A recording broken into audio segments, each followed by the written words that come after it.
Welcome back to Health in Today's Woman. Tonight we're having a discussion about skin cancer.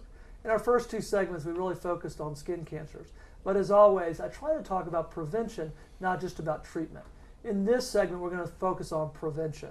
And we always start with prevention, talking about skin cancer with what we call sunscreens. Now, very importantly, Dr. Kattine has gotten on to me because everybody wants to call these suntan lotions, which is very important. And I want you to address that first off because that's what we all want to say is suntan lotion. But that's kind of an oxymoron. We're trying to protect the skin, not increase it. Describe to me a little bit about that. Well, the goals behind the sunscreen is not to enhance your tan or make it even or anything like that. It's to protect you from the damaging ultraviolet rays of the sun. And you have UVA protection and UVB protection. Okay. And you want to get a product that's broad spectrum and that's going to stay on and last. And as a general rule, you want to apply that product about 20 to 30 minutes before you go out in the sun. Okay. I see a lot of people go down to the beach, they bring their sunscreen with them, they're out in the sun, Right. they put it on right there, and they think, why did I get sun today? Well, it takes 20 to 30 minutes for the sunscreen to take effect. And then by 2 hours, it's worn off, and you need to reapply every 2 hours while you're out. Interesting. Now, I know there are some sunscreens that are water resistant and other ones that are not. Should they be using water resistant ones? Yes, because you need something that's water resistant and sweat proof, that kind of thing. And a lot of the better ones are these days. You're not going to run into some that are going to be washing off. But if you're in the water frequently, it might be safer to reapply. Okay. Now, I know we always start with the suntan lotion, as it says on the store shelves. It's basically, let's get burned so we can get the nice tan built up. We're kind of go to there all the way up to the, what everybody thinks is, I'm going to be completely protected sunscreen. Where should people be? Because we're talking about basically SPF, from the 0 all the way up to the 50. Where do you suggest people are? Well, I think 30 is a minimum. Okay. SPF 30, and you need to make sure it's blocking UVA and UVB. The SPF is only a measure of the UVB blockage. Okay. There's a chemical called Helioplex that you can see in a lot of sunscreens now that kind of helps even bridge the gap between the UVA and UVB protection. Okay. I like the zinc and titanium sunscreens the best, and I think they give you good protection. And then I tell a lot of people the higher the better, especially for fairer-skinned patients, because the thickness of the application of the sunscreen plays a role in the actual SPF that you're getting. Now, what about the kids? I know that's always that question. There are specific ones out there for kids. Should parents be using those, or does it matter? Do they need to buy the specific kid ones? Well, I think probably it lends to peace of mind, but I think that I think the zinc and titanium sunscreens are good for the kids. You want to combine that with physical protection, staying in the shade, and being out of the midday sun as much as possible. Okay. Now we got a couple of different products here that I noticed that you have. One, I noticed there's always the spray versus the lotion.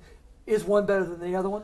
Well, I think that the creams, lotions, and gels may be a little bit better because you can control the thickness of application better. The sprays, you get a more uneven application, and I know it's more convenient. A lot of people love it. They can spray down the kids really quickly and easily, and they don't have to hold still too long, but you get better control with the other formulations. Okay. And so I think all of these three are different lotions, and they have different SPF based on the, like I said, the higher the better. Right. And I noticed that we want to go ahead and mention this, that you have your own here, and that's good. It's something that you do offer to patients if they so choose, that they can get a sunscreen that you actually support and had something to do with, which is kind of neat. But there are other things that we can do to try and prevent prevention of sun exposure. Those things include clothing.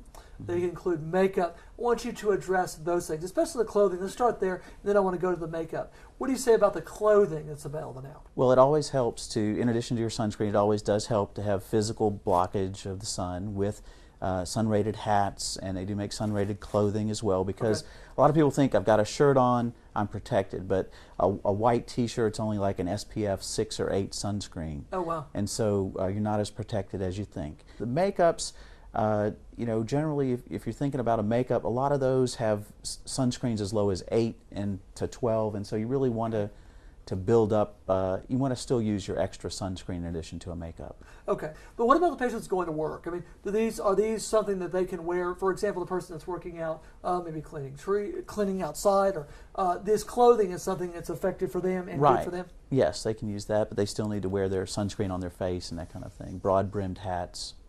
Okay.